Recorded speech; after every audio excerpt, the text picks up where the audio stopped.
Have you ever forgotten your phone? When did you realize you'd forgotten it? I'm guessing you didn't just smack your forehead and exclaim, "damn," apropos of nothing. The realization probably didn't dawn on you spontaneously. More likely, you reached for your phone, pawning open your pocket or handbag, and were momentarily confused by it not being there. Then you did a mental restep of the morning's events. Shit. In my case, my phone's alarm woke me up as normal, but I realized the battery was lower than I expected. It was a new phone, and it had this annoying habit of leaving applications running that drained the battery overnight. So, I put it on to charge while I showered instead of into my bag like normal. It was a momentary slip from the routine, but that was all it took. Once in the shower, my brain got back into the routine it follows every morning, and that was it. Forgotten.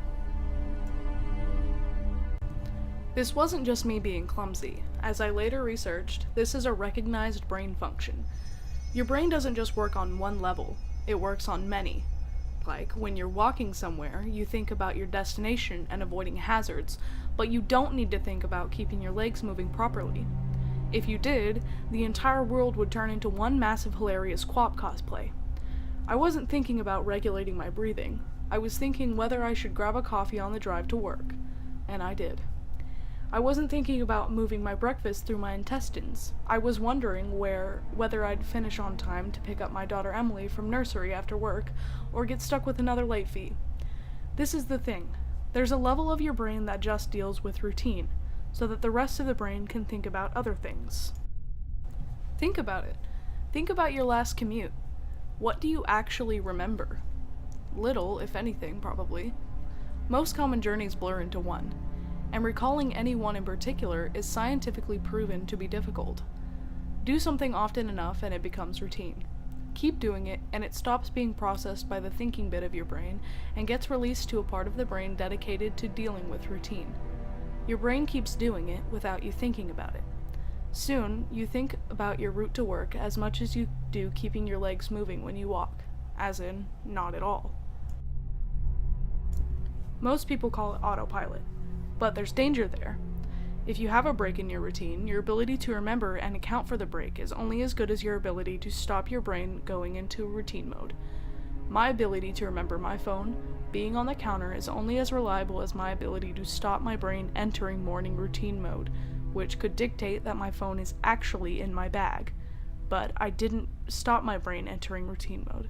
I got in the shower as normal, routine started, exception forgotten. Autopilot engaged. My brain was back in the routine. I showered, I shaved, the radio forecast amazing weather, I gave Emily her breakfast and loaded her into the car. She was so adorable that morning. She complained about the bad sun in the morning blinding her, saying it stopped her having a little sleep on the way to the nursery. And we left. That was the routine. It didn't matter that my phone was on the counter, charging silently. My brain was in the routine, and in the routine, my phone was in my bag. This is why I forgot my phone. Not clumsiness, not negligence, nothing bore my brain entering routine mode and overriding the exception. Autopilot engaged. I left for work. It's a swelteringly hot day already. The bad sun had been burning since before my traitorously absent phone woke me. The steering wheel was burning hot to the touch when I sat down. I think I heard Emily shift over behind my driver's seat to get out of the glare. But I got to work, submitted the report, and attended the morning meeting. It's not until I took a quick coffee break and reached for my phone that the illusion shattered. I did a mental restep. I remembered the dying battery. I remembered putting it on the charge. I remembered leaving it there. My phone was on the counter. Autopilot disengage. Again, therein lies the danger. Until you have that moment, the moment you reach for your phone and shatter the illusion, that part of the brain is still in routine mode.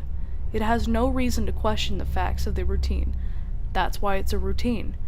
Attrition of repetition. It's not as if anyone could say, "Why didn't you remember your phone? Didn't it occur to you? How could you forget? You must be negligent." This is to miss the point. My brain was telling me the routine was completed as normal, despite the fact that it wasn't. It wasn't that I forgot my phone, according to my brain, according to the routine. My phone was in my bag. Why would I think to question it? Why would I check? Why would I suddenly remember, out of nowhere, that my phone was on the counter? My brain was wired into the routine, and the routine was that my phone was in my bag.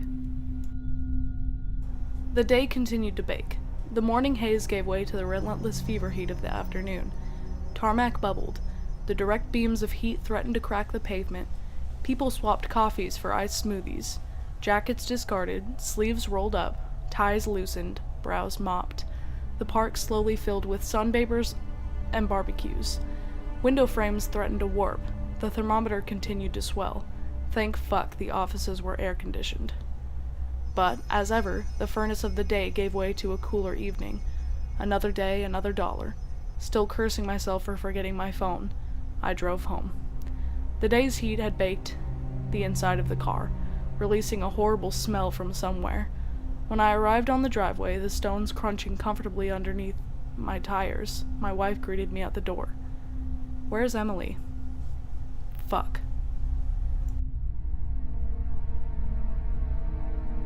As if the phone wasn't bad enough. After everything, I'd left Emily at the fucking nursery after all.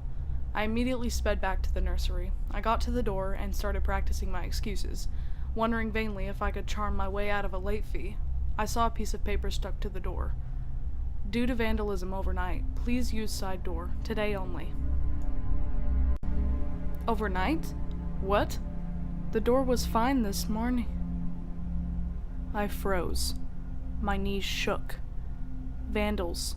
A change in the routine. My phone was on the counter. I hadn't been here this morning. My phone was on the counter. I'd driven past because I was drinking my coffee. I'd not dropped off Emily. My phone was on the counter. She'd moved her seat. I hadn't seen her in the mirror. My phone was on the counter. She'd fallen asleep out of the bad sun. She didn't speak when I drove past her nursery.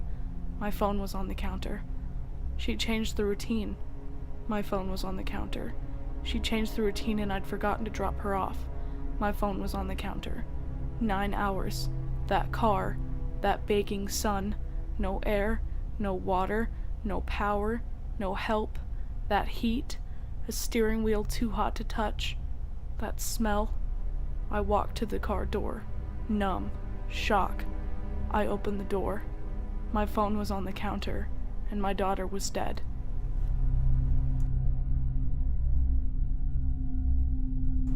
Autopilot disengaged.